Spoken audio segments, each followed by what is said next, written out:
republic for which it stands, one nation, under God, indivisible, with liberty and justice for all.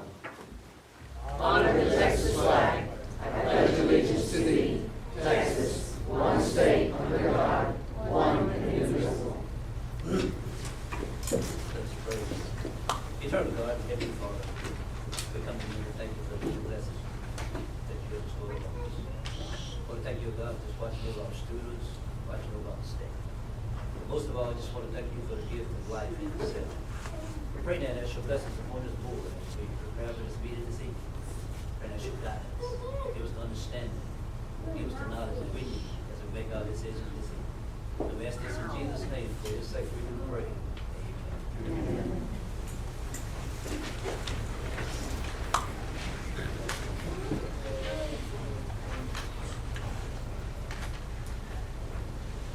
Hello everyone, we have a full house tonight. Welcome. The first item on the agenda is the APISD employees and Panthers of the Month. Ms. Branch will read out each one of our students.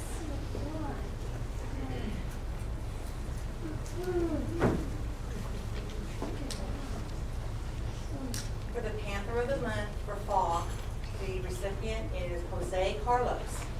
He is the son of Miguel and Claudio Carlos. Jose is a kindergartner at Clark Hill's early childhood. In his spare time, Jose enjoys playing with his toy cars, with his dog Spot, and with his siblings, Emily, Abraham, and Angela. He likes school because he likes to play with blocks during centers. Jose wants to build houses like his dad when he grows up. He was selected as Panther of the Month because he is a dedicated student. He is a good kid and nice to all his friends. Jose continues to grow each day and every day. Early Childhood is proud to have Jose Carlos as their Panther of the Month. Congratulations.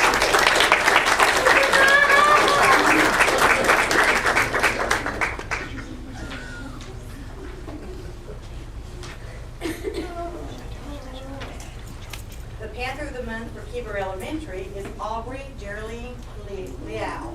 She is the daughter of Erica and Jerry Liao.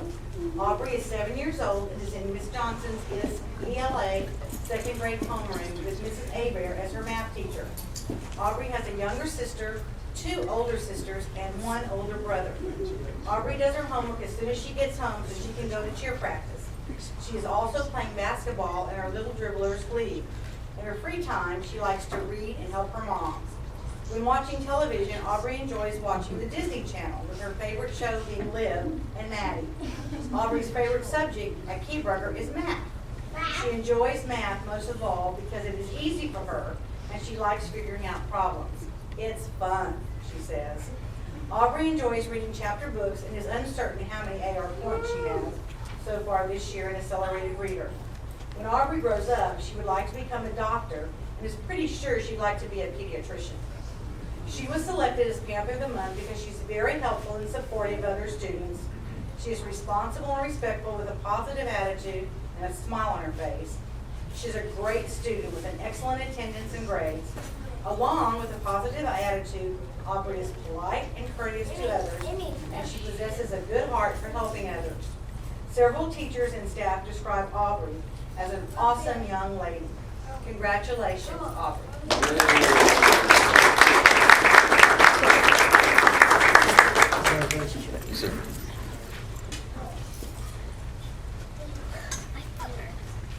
Charlie Marshall's nominee for this winner for the Panther of the Month is Darian Elizario as our October Panther of the Month. He is a 4th grader at CMES. He is very respectful and always puts others first. We are very proud of his hard work and dedication. He is the grandson of Lenore Martinez. He has 1 brother and 1 sister. He currently has many dogs and cats as his pets. His favorite hobbies are playing football and basketball. His favorite color is green, and his favorite subject in school is math. He hopes to become a mechanic when he grows up. Congratulations, Darian. He is one of many bright stars.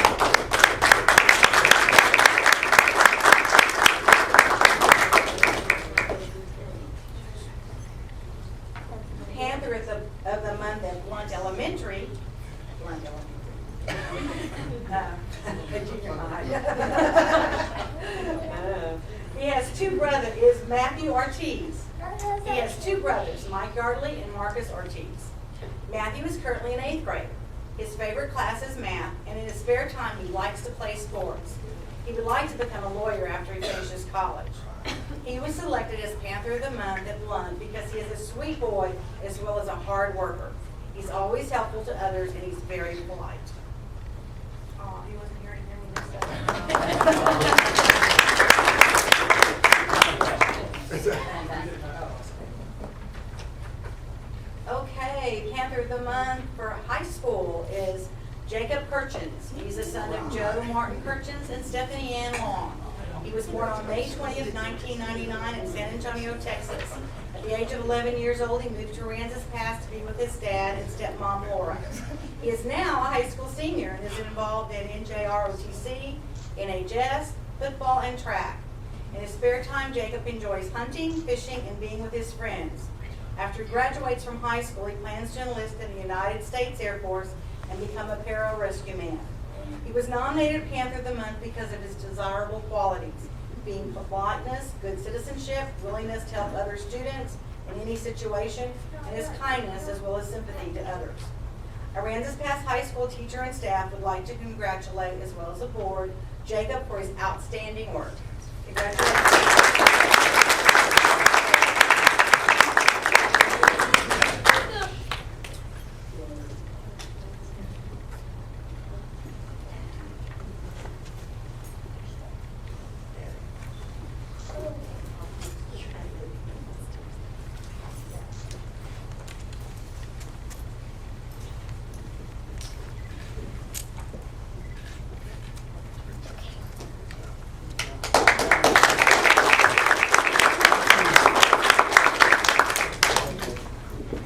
Okay, the campus employees of the month. Falk Elementary has nominated and chosen Trelawney Dominguez. Woohoo!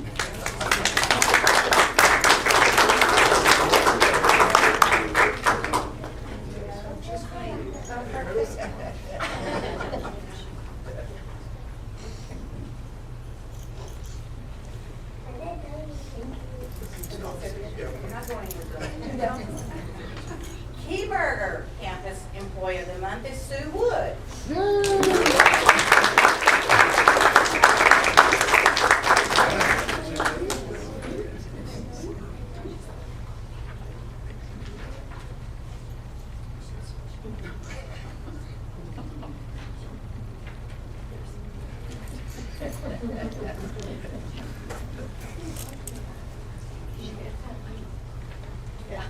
Charlie Marshall Employee of the Month is Jacob Flores.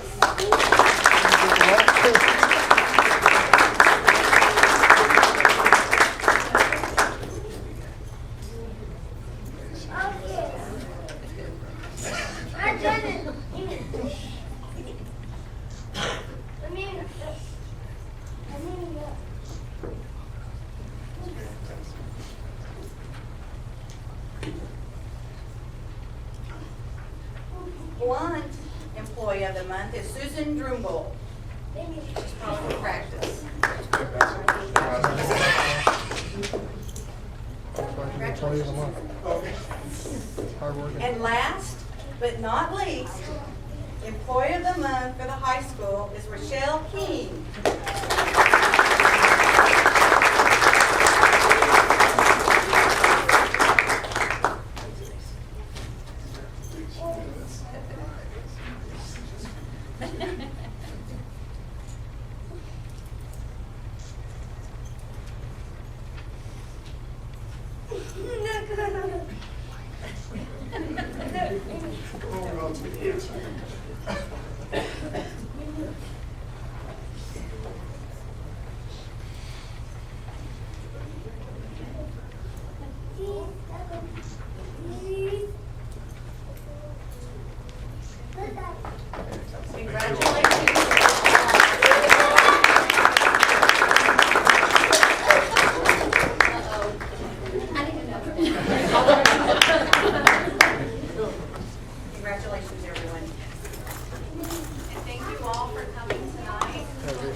picture of all of you?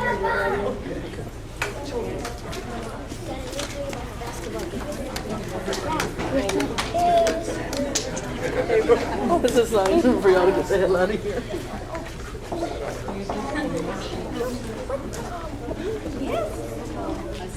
I sent it to you again.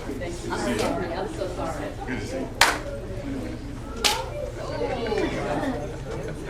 Good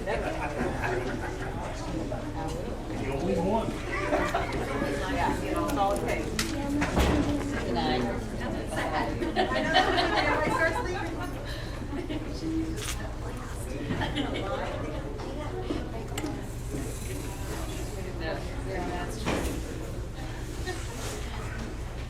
The board welcomes the public and its comments. This is now our public comment section. As a reminder, pursuant to the Texas Open Meetings Act, Government Code 551.041, and board policy, the board may only respond with specific factual information or recitation of existing policy in response to public comments. This is basically a time for the board to stop and listen. We have Valerie Hatfield first.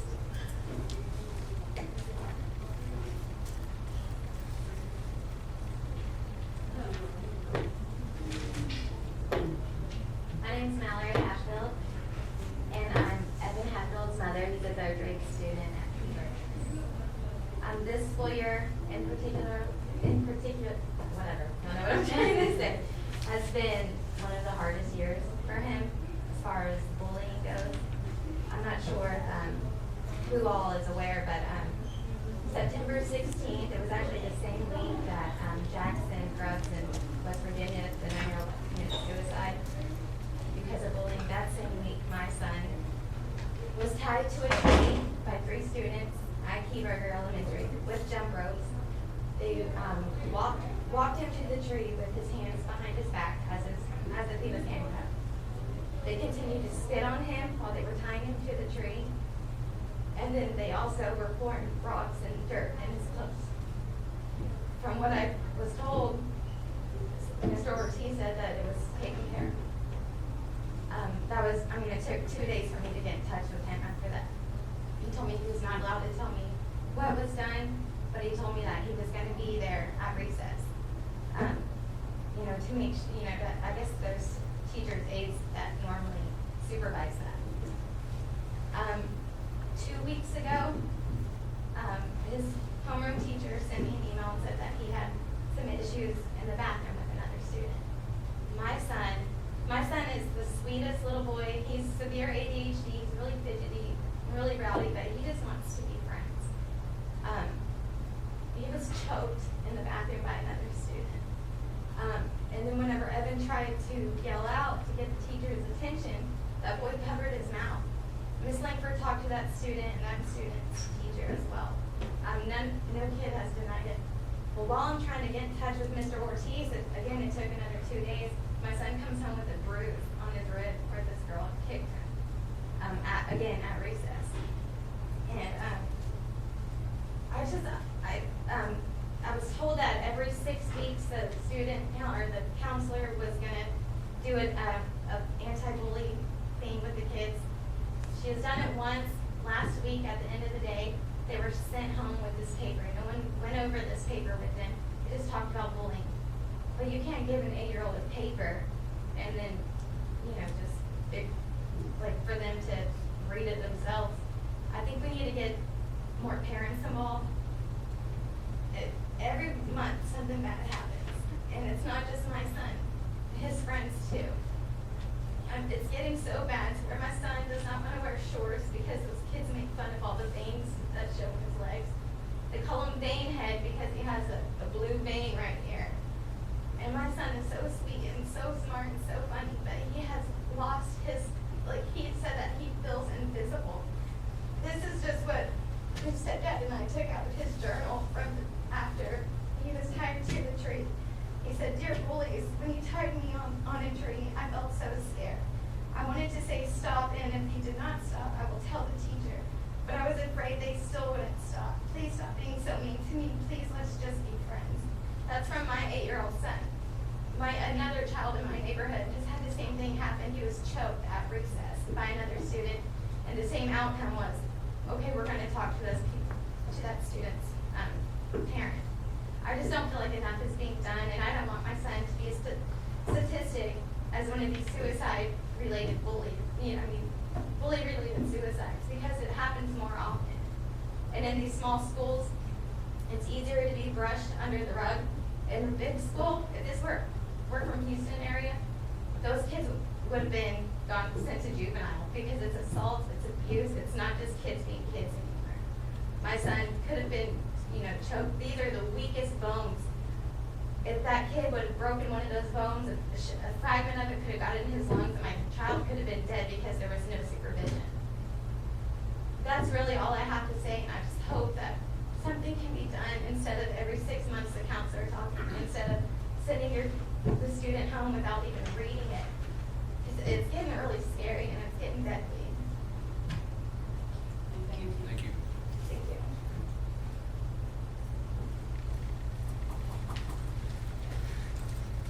Next, we have Megan Orisman.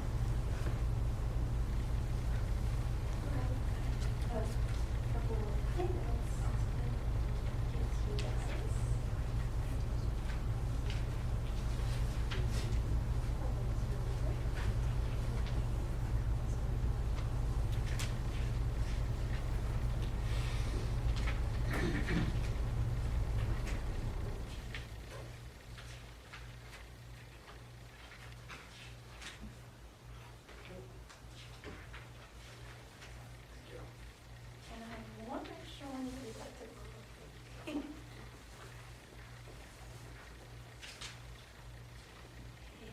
Hi, my name is Megan Anista. I'm actually a student at Tolosa Midway.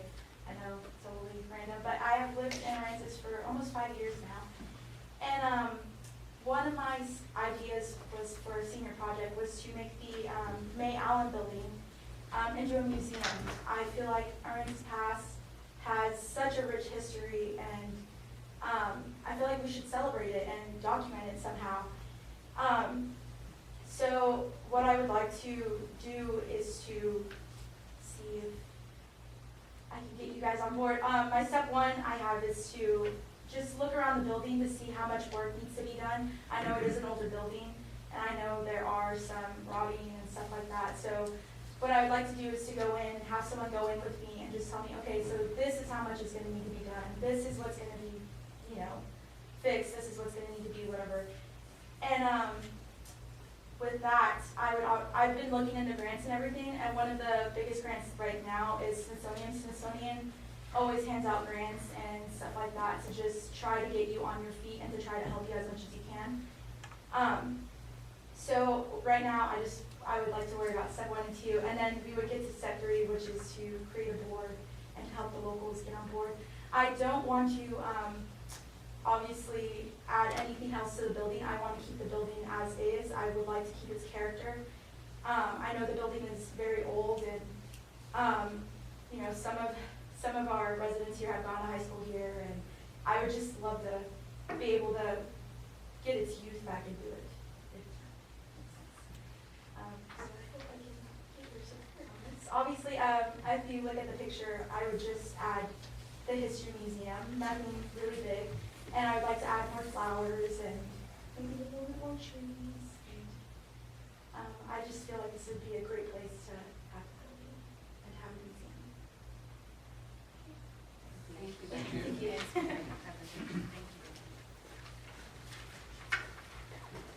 Next, we have Trelawney Dominguez.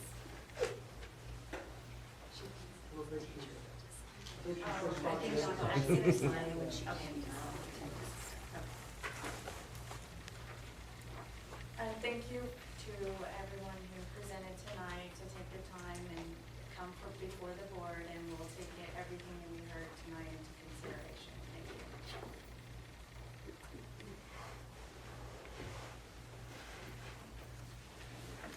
The next item on the agenda is an action item. The minutes of the October 10th meeting, regular board meeting, is provided for the board's review and approval.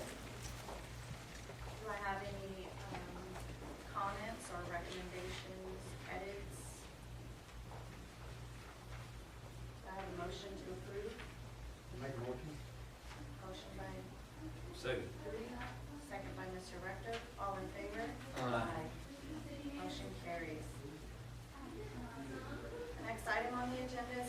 information item, the following reports were included for the board's review and information: the accounts payable report, the budget status and investment reports, and the tax collection reports.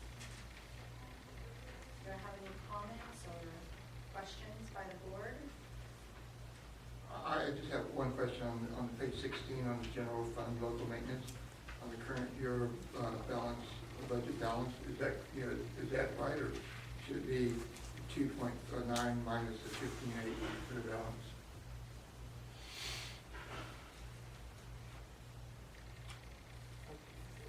Not the current year balance. Yes, ma'am. The 2.9 of revenue. Yeah, on revenue.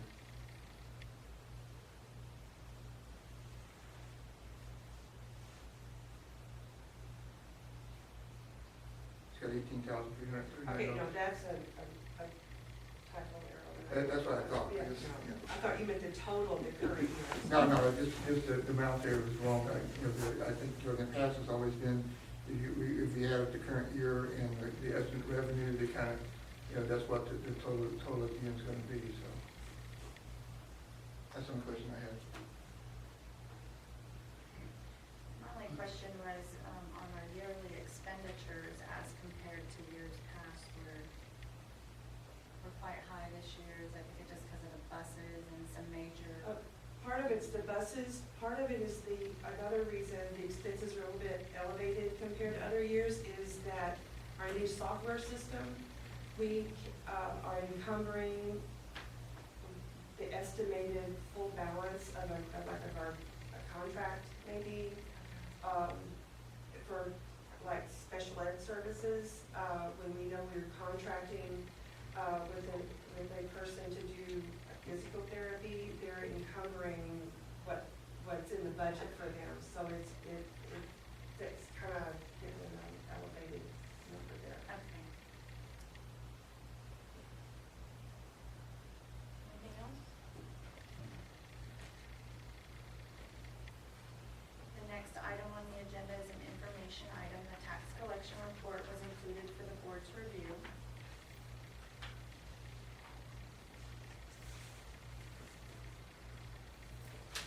Any questions or comments by the board?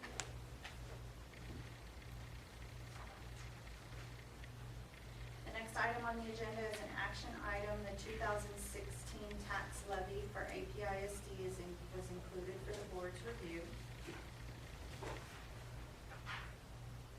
Mr. Kent, did you have any? No major comments on this one. It was originally there, $886 million total value from the San Francisco County. Total exemption is $149 million. Or a total tax levy of $8,600,000. Do I have a motion to approve the 2016 tax levy? Motion by Mr. Stansberry, second by Ms. Branch. All in favor? Aye. Motion carries. The next item on the agenda, consider changing the regular board meeting for the month of March from March 13th, 2017 to the first Monday, March 6th, 2017. This is spring break. Usually no one is here during that time, so therefore we move it the week ahead of time. So which is the 6th of March, 2017. I want to make sure you guys are here. Do I have a motion? So moved. Motion by Ms. Branch, Second. second by Mr. Rector. All in favor? Aye. Motion carries. The next item on the agenda is an action item. Information for the revised dress code for the 2016-2017 school year is provided for the board's review. We have received comment from administration, and we have received comments from the board. There's no further edits or comments, then we're ready to approve. I appreciate the administration's input on this. I believe it's a team effort. You guys are out there, you see what we need and what the kids are going through. Do I have a motion? Make a motion to approve. Motion by Mr. Molex. Oh, do you have a comment? years ago, when we talked about this, we were talking about spirit shirts and stuff like that. I believe we've, I don't see anything written in here, but it was decided by the board that keep them with the, school colors. I mean, spirit shirts should not be red or yellow or other school colors. I don't know if we need to have anything clarified in here stating what our school colors are and the true spirit of the other Panther. Just a comment on what y'all think. When we're opening it up for any color shirts, stuff like that, I understand that. And that, no logos and stuff like that, but you don't wear a spirit shirt, show Panther pride, nor be in the school colors, my opinion. Yeah, I think there's one time in Durant you had neon green, neon orange, all those different colors, that kind of, to me, We had takes a band playing at that time, pink. You know what I mean? So would that exclude, I'm just asking, would that exclude black or gray or white? Or would it, what I'll would have it a problem go? with trim. So we would just consider black?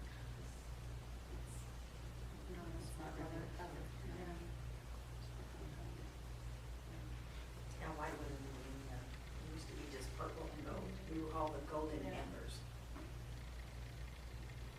So depending on how traditional Yeah, we it's want to how, yeah, what you wanna do. Well, it would be an understanding of all these clubs, keep that in mind, you know. Well, I know they do pink in honor of Breast Cancer Awareness Month and different things like that. So perhaps we could just make it known to administration that we would just keep it to school colors, gold and purple. And for those special occasions, like at the beginning of this performing, we had, you know, I can't even see that. If they're performing during Breast Awareness Month or something along those lines. But in essence, I think all shirts should be approved through administration for purchase. You know, white, black, gray, I mean, those are neutral colors, if they're gonna be trimmed in something, they need to be trimmed in the school color, you know what I'm saying? I mean, not red or. Yeah, there was a period, I Yeah. know, it was when my daughter was in it, they were going all over the place with them. You couldn't even tell they were belong for a school, you know. Any comments from administration? Just to clarify, so gray shirts would be okay if the logo on it was purple and gold, am I understanding correctly? I mean, yeah, you can have Ingleside come over here, gray shirts and blue, and if we've got blue representing our school, I mean, how you gonna tell them apart? I've seen our students in Ingleside shirts on campuses, so, Well, then that's, then we don't meet the dress code, does it? no. So the way it reads right now is it says spirit shirts of any color. It says, yes. It promotes Aransas past Panther pride. So, Solid So I think that colors. needs to be clarified a little bit. Clarified a little bit. just for the If I record, read that, that means I can get any color. so for the record, we just want our shirts to be purple, gold. Talking about the spirit shirts. Yeah, that's, yeah, right. Purple, gold. I understand the polo shirts that kids wear every day, or, you know, military uniforms or whatever, they're not gonna be. So What spirit are they bringing if they're not wearing? Oh, no, I'm not contesting that, I just wanna know that if I make the correction here, I just wanted to say three particular colors, gold, purple, gray, gold, purple, black, it's gold, and purple, or, Purple, white, and black, well, there's gonna be, Well, he indicated neutral colors, which would be purple, gold, and then white, black, and gray, but they have to have purple and gold. Right. okay. If, you know, the trim. If they're Yeah. not purple and gold And what do y'all already, think? the shirt needs to. I feel the I same agree, way. yeah. I feel the I same do way. too. I agree with that. Okay. So I'll make that amendment again, and we'll send it back out. Yeah. And we'll go from there. Okay. So we're gonna table it. Yes, please. Okay, the next item on the agenda is an action item. Consider and approve the purchase of vehicles. Let me give you a little history, just to refresh your memories. You know, about a year and a half ago, this board approved the purchase of two suburban-like vehicles. And we never went forward with that because the price was too expensive. So therefore, we thought that, you know, if we purchased those two vehicles, we could buy a brand new bus. But now it's come back around. So of course, we had a couple of issues with our service vehicles and of that aging fleet. But we want to be able to perhaps purchase a Suburban-like vehicle and purchase one fleet vehicle for a maximum of $65,000. So that's pretty much where we are right now. Okay. If you don't know, I'm a tightwad, so I just wonder, how is the Suburban be used for transporting students? well, the best thing about the Suburban is that we don't need a CDL licensed driver to drive to a ball game or to a UIL event or even allowing staff to make a trip to San Antonio or Austin or Houston. They can use that particular vehicle. Only kind of limited the space instead of going a little. Yeah, you are, but this is, you know, especially with our CTE program, when we're only transporting 4 kids, we would have to take a big bus to make that you know. Right. So if we have a Suburban-like vehicle, then perhaps we can make that a little easier. I think it makes sense. I think we've been discussing Can it I for make a a long comment? time. Can I make a Yes, comment? if you don't know, this is Charlie Ochoa. Yeah, we might have it. Hello, Board. I'm the Director of Transportation, as you all know. We discussed this in length, Mr. Camp, Cheryl, and I think it just makes good sense to consider Suburban, because in our transportation fleet, for the reason, Mr. Rego, it is, you talked about the size, but we do have a lot of groups that are just, 5 to 6 kids. And if we have to transport them somewhere, like Mr. Kim said, we have to get a bus, even the short bus, even the small bus, but we still have to have a licensed CDL. My biggest problem is my bus drivers. I don't have enough bus drivers, and it puts me in a bind. If we have that, the actual sponsor can drive the Suburban and take these kids to whatever they need to do, okay? We also, and the purchase of this vehicle, we want a service vehicle as well for that amount of funds. We can find good vehicles. I promise you we can. And we do have an in-house mechanic that can work on these vehicles, okay? These vehicles we're gonna get from a reputable, wherever we get them from, we're gonna make sure they're certified used vehicles, the whole works, okay? I think this is a good idea. I just wanna let you know to do that, okay? So, that's all I'm saying. Also, in service meetings, when you have to go out of town, with the teachers, they can all go together, there's a lot of. What is the Suburban, how many does that carry? Well, you got, kid-wise, you probably get, you get 3 in the back, the very last seat, 3 in the center seat, and then 1 up front, so, and then the driver, so, he's at 8 total. Especially if it's snowing like me. And not for, Another one in there. you can use it for staff as well. I mean, when staff have to go to trainings and stuff, they can, and this Suburban, let's go, ESC too, and, I mean, it's. Yeah, I think it's a practical, right? I guess the price has always hindered us, but I think we may be able to find some good used vehicles now with low mileage. Brand new Suburban itself is $65,000. Yeah, we're not going brand new. Yeah. So is this next? Do I have a motion to approve the Make a vehicle motion. budget? I second it. Motion by Mr. Greco, a second by Mrs. Branch, all in favor? Aye. Motion carries. The next item on the agenda is an information item. The No Child Left Behind Act requires each school district to publicly report its progress in meeting the highly qualified teacher requirements as defined by the state's measurable highly qualified teacher objectives. For the 2016-17 school year, all APISD teachers meet the highly qualified status as required by NCLB. Teachers meet the highly qualified status by holding a bachelor's degree and a State Board of Educators certification certificate in the subject area for which they currently teach. In addition, the NCLB requires all paraprofessionals who provide instructional services have a minimum of 48 hours of post-secondary education or have taken and passed the district's locally required TOPS training and assessment. Any background on that? Says it all right there. Great. Thank you. It's good to know. The next item on the agenda is an information item. This is a time set aside for any board member to address any topics for future meetings. Discussion of old business should be listed as a separate item on the agenda in order to comply with the Open Meetings Act. This allows any interested person or party to be knowledgeable of meeting content. Well, this Friday, early act first night is at Marshall and Keyburger at 9 o'clock and 1:30. Yes, ma'am. A lot of you have not attended. You need to come and see what it's all about.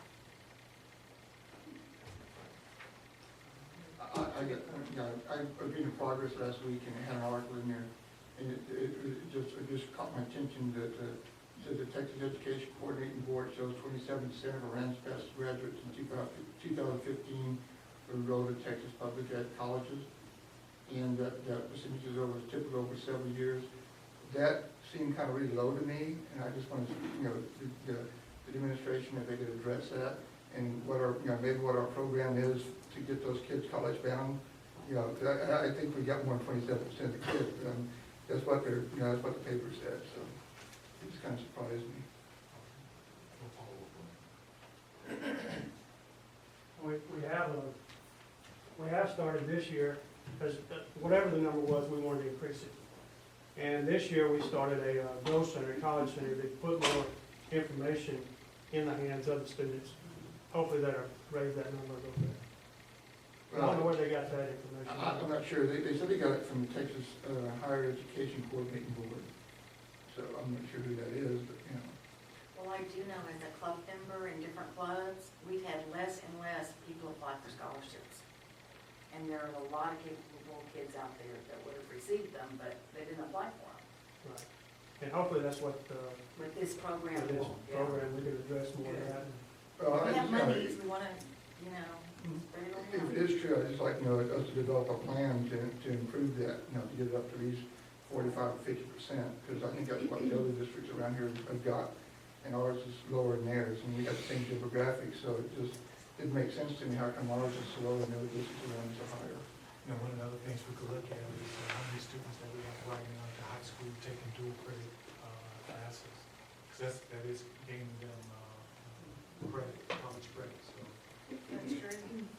It may just be the way we report it, or where they get their data from, so, data can be made to say anything, but it just caught my attention. The Texas Higher Education Coordinating Board only reports public college enrollment, so that doesn't include technical schools like Kaplan or TSTC. It also doesn't include students who go to the military. And so it tends to be underreported for that reason. It also doesn't include private colleges. Okay. So we still want to make it better, but there's some kids that'll be left out. So what is the Go Center? Is that in the counselor's office? Is that? Well, it's, Mr. Shulman is taking the lead on that, and Marshall Conway. She has a period in there where she can meet in there. They're getting information on colleges. We're have some computers, some laptops to put in there so they can get online. Mr. Shulman just found an online free scholarship website to start getting them.